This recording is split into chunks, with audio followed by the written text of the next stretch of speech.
Irmãos queridos, nós vamos então abrir a palavra de Deus no livro de Salmos, Salmo 126, Salmo 126. E faremos a leitura apenas de um verso, versículo 4. E eu queria pedir que toda a igreja em uníssono, com voz bem clara e eloquente, pudéssemos ler esse texto. Vamos juntos? Restaura, Senhor, a nossa sorte, como as torrentes no Neguebe. Vamos de novo? Restaura, Senhor, a nossa sorte, como as torrentes no Neguebe. Amém. Irmãos, o livro de Salmos é o mais longo livro da Bíblia. Nós não chamamos de capítulos, mas são 150 poemas. Quando eles foram compostos, eles foram divididos em 5 livros. 5 livros. Assim como o Pentateuco, são 5 livros, também o livro de Salmos, o Saltério, é dividido em 5 livros. Este livro foi escrito num longo período, de aproximadamente 1000 anos, porque você tem o Salmo 90, que foi escrito por Moisés, que viveu 1500 anos antes de Cristo, e você tem este Salmo, que é um Salmo pós-cativeiro babilônico. Então, entre Moisés e este Salmo que estamos lendo hoje, temos um período aí de 1000 anos. Este salmo, ele é um salmo, nós chamamos de pós-cativeiro, porque vocês todos bem sabem que depois da morte de Salomão, o reino de Israel se dividiu, 10 tribos seguiram a liderança cismática de Jeroboão I, formando o que nós chamamos de Reino do Norte, Reino de Israel, cuja capital veio a ser Samaria. E esse reino teve 19 reis, em 8 dinastias, e durou de 931 a.C. a 722 a.C., quando essas 10 tribos do norte foram levadas cativas pelo grande império assírio.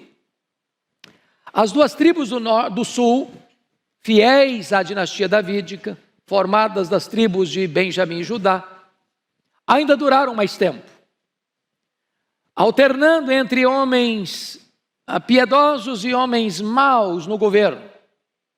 Entretanto, não aprenderam a lição das 10 tribos do norte e andaram em caminhos errados, muitas vezes.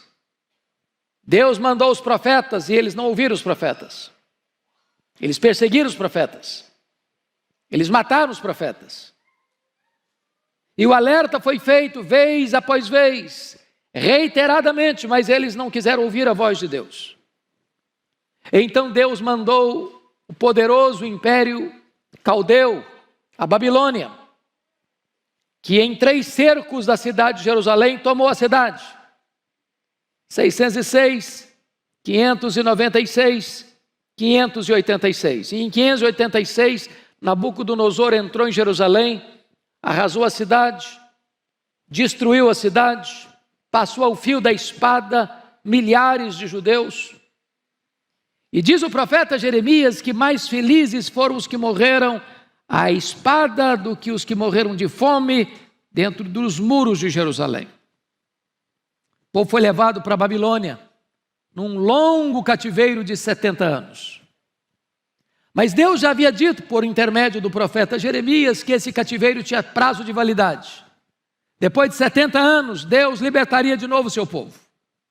E então Deus cumpriu literalmente a sua promessa. E os israelitas estão de volta a Jerusalém. Mas ao retornarem, a cidade estava debaixo de escombros. Os muros quebrados, as portas queimadas a fogo. O povo pobre, completamente sem ânimo para reagir diante daquele cenário tão triste e tão doloroso. Além do mais, Jerusalém estava cercada de muitos inimigos e se opunham claramente, fortemente à reconstrução da cidade. E a cidade de Jerusalém ficou nada menos do que 142 anos debaixo de escombros, pedras reviradas, portas queimadas, muros caídos, o povo desanimado, cercado de muitos inimigos. Este salmo foi escrito com 3 perspectivas. A primeira delas, numa lente, numa visão do retrovisor, olhando para trás, dos versos 1 a 3, com gratidão por aquilo que Deus havia feito. Quebradas algemas, arrancado o povo do cativeiro, libertado o seu povo. E eles estavam gratos a Deus, porque Deus os libertara, porque Deus lhes dera a chance de recomeçar. E esse testemunho não só trouxe alegria para eles, mas trouxe testemunho e impacto para as nações. Porém, agora chegaram. A situação é difícil. O cenário é cinzento. A crise está instalada. E aqui que entra, meus amados irmãos, esse texto que nós acabamos de ler. E eu gostaria de ponderar com vocês algumas verdades importantes aqui. Em primeiro lugar, é preciso afirmar que um passado de glória não é garantia de um presente glorioso. Vejam vocês que eles estão olhando para trás com gratidão pela libertação. Quando o Senhor restaurou a sorte de Sião, ficamos como quem sonha. A nossa boca se encheu de riso, os nossos lábios de júbilo. Grandes coisas fez o Senhor por nós, com efeito, grandes coisas fez o Senhor por nós, por isso nós estamos alegres.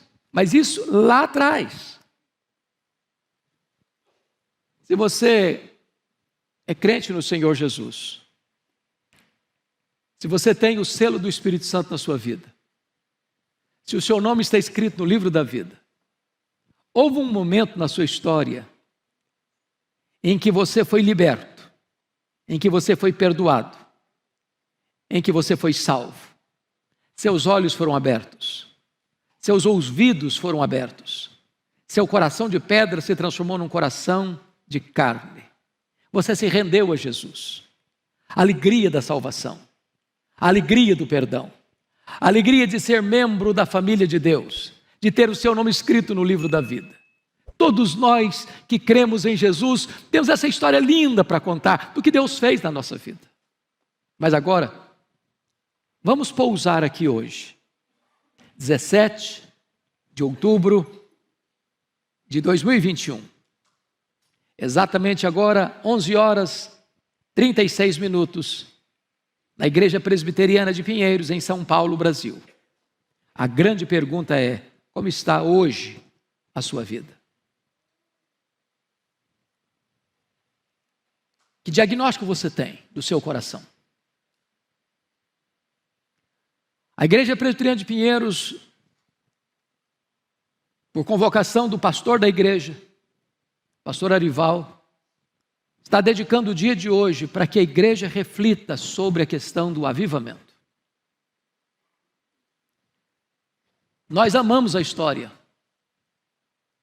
mas nós não vivemos apenas de história. Nós não moramos no passado. Nós não moramos na saudade. Todos nós nos lembramos do primeiro amor. Mas muitas vezes, hoje, agora, o cenário é cinzento. Você botou sua vida espiritual no piloto automático. Você perdeu aquele primeiro encanto, aquele brilho nos olhos, aquele deleite na leitura da Bíblia, aquele prazer na vida de oração. Vir à igreja, às vezes, é um hábito, ou é um compromisso que você fez a você mesmo. Mas isso não empolga você. Isso não traz alegria para a sua alma. E o salmista está exatamente fazendo esta análise. As vitórias de ontem não são garantias de vitória hoje. Eu preciso de uma intervenção de Deus hoje na minha vida. Eu preciso de uma ação soberana de Deus hoje na minha vida. Eu não posso apenas me alegrar pelo que Deus já fez no passado. Ele fez, mas agora eu estou precisando de uma nova intervenção de Deus. Os muros estão quebrados, as portas estão queimadas, os inimigos estão ao redor. E quantas vezes nós vivemos apenas de lembranças das vitórias de ontem, das vitórias do passado. Eu fico olhando a história de um homem como Sansão, um gigante de Deus, agora prisioneiro. Eu fico olhando a história de um Davi, homem segundo o coração de Deus, que cai numa armadilha da sedução e macula o seu nome, a sua honra. Eu fico olhando, irmãos, quantos lugares que até mencionamos hoje na escola bíblica dominical, onde aconteceram grandes avivamentos, onde hoje as igrejas estão mortas, vivendo de lembranças. Quem sabe ontem você foi um homem de Deus, uma mulher de Deus, um jovem cheio do Espírito Santo. Mas a pergunta é: como é que está a sua vida hoje, nesta manhã? E o salmista então ora a Deus e diz assim: restaura, Senhor, a nossa sorte, como as torrentes do Negueb. Mas há uma segunda lição que eu quero destacar nesse versículo, irmãos, para a nossa reflexão. A sequidão hoje não deve levar você ao conformismo, mas há uma volta intensa para Deus. Por isso ele diz: restaura, Senhor, a nossa sorte, como as torrentes no Negueb. O que quer dizer a você que a crise não é imutável, a sequidão não é permanente, a aridez pode ser tratada, e este cenário cinzento, desertificado, pode florescer. É tempo desta igreja clamar, como clamou o profeta Isaías: ah, se fendesse os céus e descesses. Deus pode intervir, Deus pode reavivar, Deus pode aquecer o coração, Deus pode inflamar a nossa alma, Deus pode fazer algo extraordinário de novo. É tempo desta igreja fazer o que fez o profeta Elias, depois da retumbante vitória sobre os profetas de Baal no Carmelo, subir para o cume do Carmelo, botar a cabeça entre o joelho e clamar a Deus pela manifestação do seu poder, pelas águas restauradoras do seu espírito. O fato de nós vivermos uma crise mundial, de uma pandemia que assolou as nações, onde muitos crentes ficaram perplexos, tantos outros se dispersaram, muitos outros não querem voltar, ou tantos outros estão céticos e desacreditados. Eu quero dizer para você que a crise não é impedimento para a ação soberana e extraordinária de Deus na sua vida e na vida da igreja. Aliás, os grandes avivamentos nasceram do ventre da crise. Foi assim em Atos 2. Como é que estavam os apóstolos? Dias antes, trancados com medo dos judeus.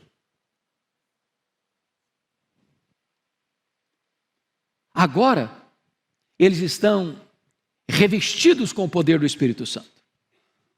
Agora, eles estão sem medo algum, prontos a serem presos pela sua fé, a serem martirizados pela sua fé. Como é que estava a igreja no século 18 na Inglaterra? Parecia um vale de ossos secos. E quando Deus soprou sobre ela o Espírito Santo, ela se levantou. Como é que estava a igreja no país de Gales em 1904? Os estádios de futebol estavam cheios, as igrejas vazias. Os bares cheios, as igrejas vazias. Os lupanares cheios, as igrejas vazias. Mas quando Deus soprou o seu Espírito, as igrejas ficaram cheias de gente faminta de Deus. Os corações foram tocados, transformados, famílias restauradas, a nação impactada. Pois Deus pode fazer o mesmo aqui no nosso meio e através dessa igreja, irmãos. A crise não é impedimento para Deus. Então o salmista ora e diz: restaura, Senhor, a nossa sorte como as torrentes no Negueb. Mas há uma terceira verdade nesse texto. é que a restauração, irmãos, que nós chamamos de avivamento, é uma obra exclusiva e soberana de Deus. Por isso ele diz: restaura, Senhor. Só Deus pode restaurar a sua igreja, irmãos. Não adianta pastor Arival, ou eu, ou o conselho desta igreja, ou um concílio eclesiástico, ou mesmo a denominação, dizer: nós vamos reavivar a igreja. Nós não revivamos a igreja. Não é uma decisão humana. Nós não temos esse poder, nós não temos essa competência. Não é uma decisão da igreja, não é a decisão de um concílio eclesiástico, não é uma decisão de um órgão eclesiástico, não é. Só Deus pode fazer isso. Só Deus pode soprar sobre a igreja o seu sopro e trazer alento de vida. Só Deus pode remover as cinzas e acender as brasas. Só Deus pode atear um fogo santo sobre a igreja para aquecê-la, para purificá-la, para iluminá-la e para fazê-la crescer para a glória do seu nome. Só Deus pode fazer isso. E o salmista tem essa consciência. O salmista tem plena consciência disso. Hoje, muitas vezes, nós queremos tapar o sol com a peneira e buscar métodos humanos para restaurar a igreja. Vamos mudar o método, vamos criar um novo programa, vamos criar uma nova atividade, vamos mudar os mobiliários, vamos pintar as paredes de outra cor, vamos botar um outro estilo de música, vamos botar uma igreja mais contemporânea, vamos falar uma linguagem mais acessível a esta ou aquele tipo de classe social, ou faixa etária, ou cultura humana. Nós tentamos muitas coisas, mas nada disso tem condições de restaurar a igreja. Só o próprio Deus pode fazer isso, irmãos. A restauração vem de cima, a restauração vem de Deus, o avivamento emana do trono de Deus. E M. Bounds, um piedoso metodista do século XIX, diz o seguinte: nós estamos à procura de melhores métodos, e Deus está à procura de melhores homens. Deus não unge métodos, Deus unge homens.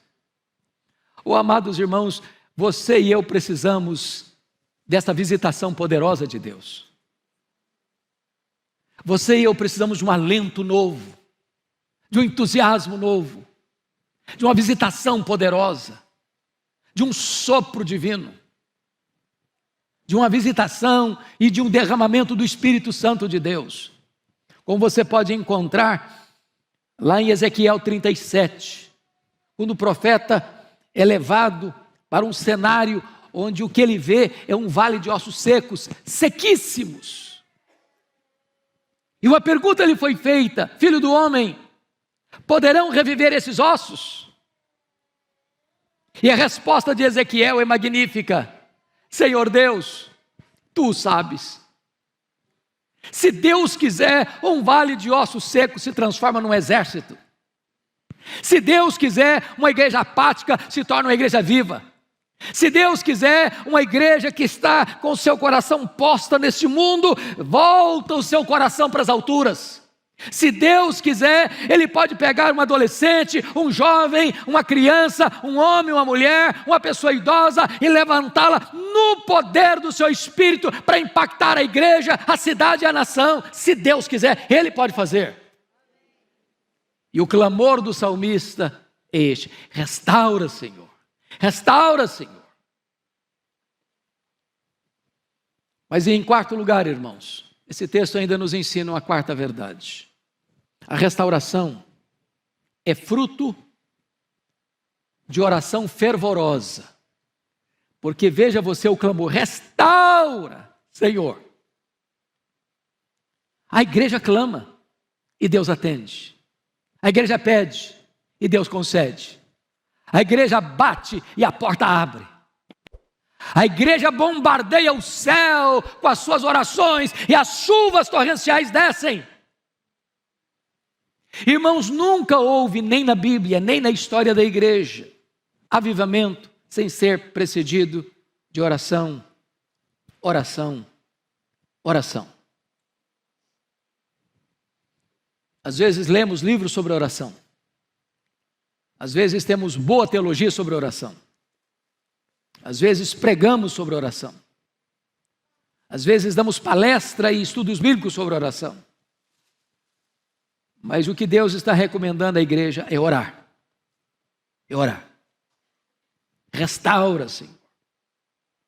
Quando Jesus orou, o céu se abriu, o Espírito Santo desceu.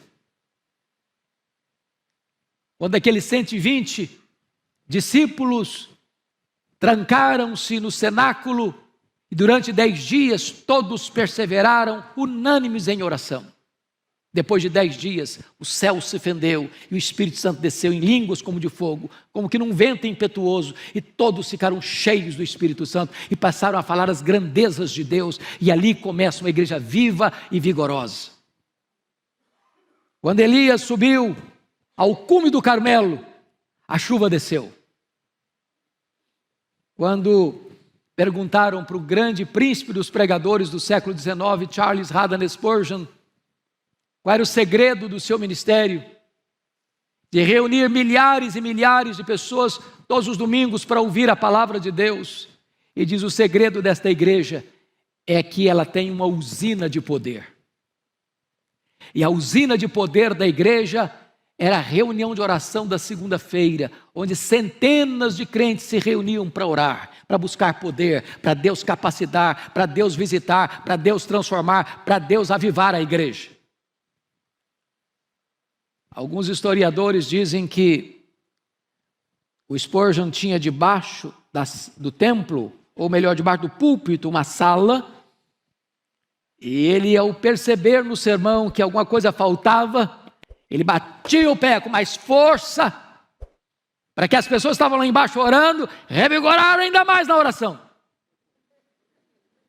Irmãos, bancos vazios de oração fazem púlpitos sem poder. A igreja precisa compreender isso. Ontem, o pastor Arival, através das mídias da igreja e das nossas mídias todas, fez uma conclamação para a igreja vir, os membros da igreja virem.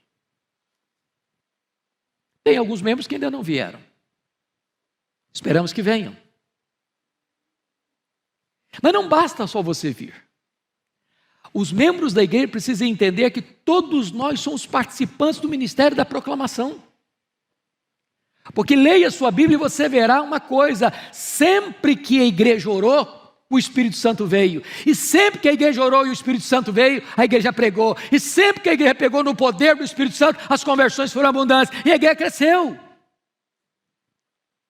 Então, ao vir para a igreja, amado, venha orando. Meu Deus, usa o pregador, não seja ele quem for, usa o pregador, Senhor, dá intrepidez, dá graça, dá unção, dá iluminação, dá poder, revigora com o Espírito Santo. Fala, Senhor, através dele, fala comigo, Senhor, e faça de mim um instrumento para que essa mensagem alcance mais gente.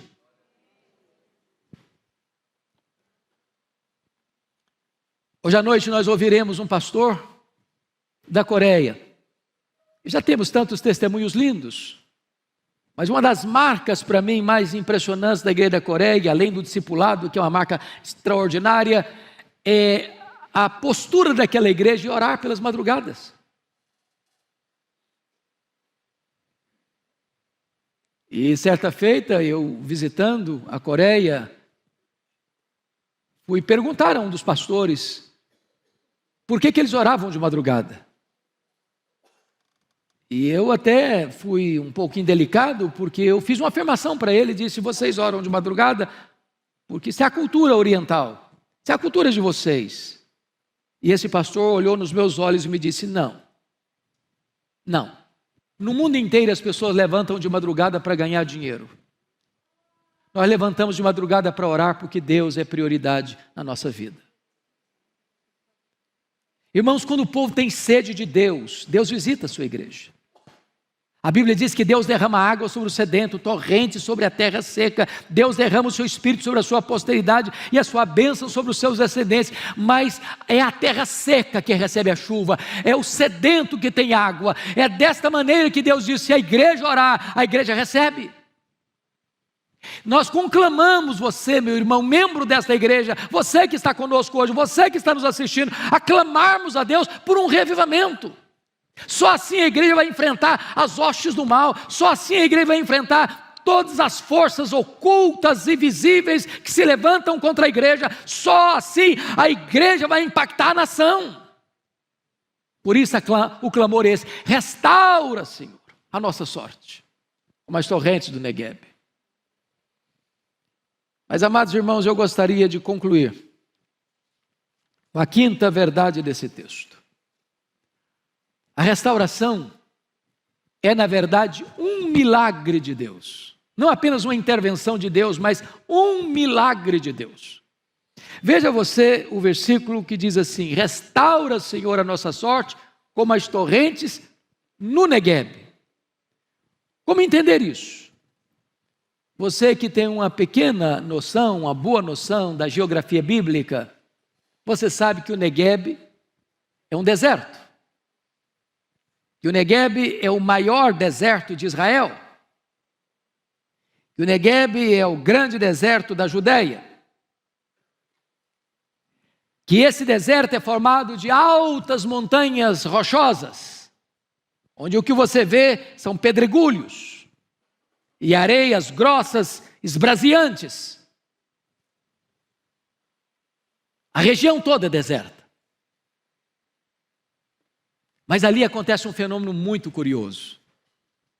De vez em quando, você vê, ao caminhar por aquelas montanhas e aqueles rochedos e aquelas areias esbraseantes, como que uma grande enxurrada, como que um filete d'água brotando e engrossando as suas águas, descendo as encostas, rasgando as entranhas do deserto, e onde aquele rio invernal vai passando, tudo começa a florescer e a frutificar. O salmista que conhecia essa geografia, o salmista que conhecia esse fenômeno, está rogando a Deus: em Deus, assim como tu restauras o deserto do Negueb, restaura também a nossa sorte. O que ele está dizendo: meu Deus, eu olho para a minha vida hoje, parece que está seco, parece que está árido, parece um deserto. E eu te peço, Senhor, que essas areias escaldantes e esbraseantes do meu coração, essa sequidão do meu coração, esta aridez do meu coração, seja agora invadida pelas torrentes do céu, seja invadida pela chuva serôdia do Espírito Santo, e que onde está seco volte a florescer, que onde está morto volte a viver, que onde está desanimado volte a ficar animado, que onde está fraco volte a se fortalecer. Ele está orando para Deus fazer o mesmo milagre que Deus faz na natureza, na sua vida.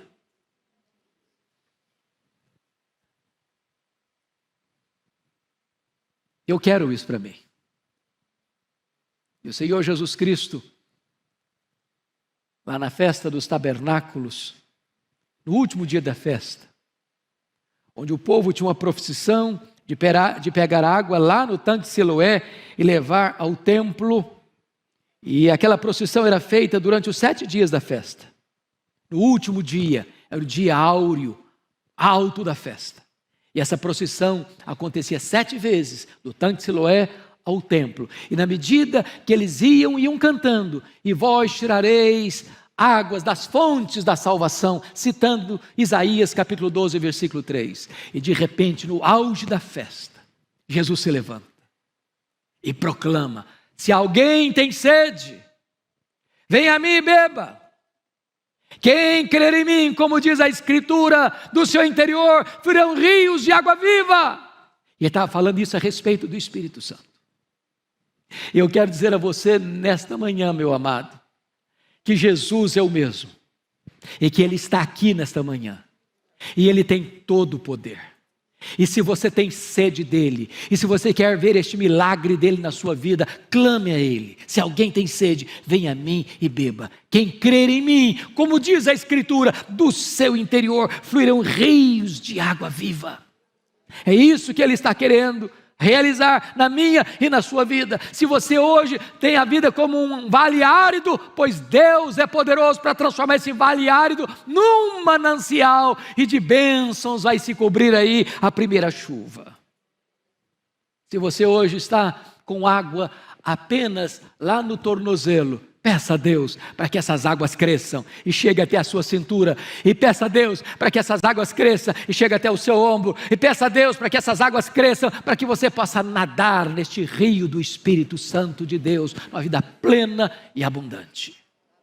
O clamor da igreja é este: restaura, Senhor, a nossa sorte, como as torrentes do Neguebe. Vamos ficar em pé?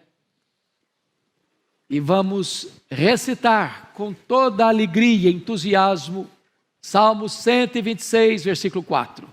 Toda a igreja conosco. Texto que consideramos nesta manhã. Vamos juntos ler? Restaura, Senhor, a nossa sorte, como as torrentes no Neguebe. Amém.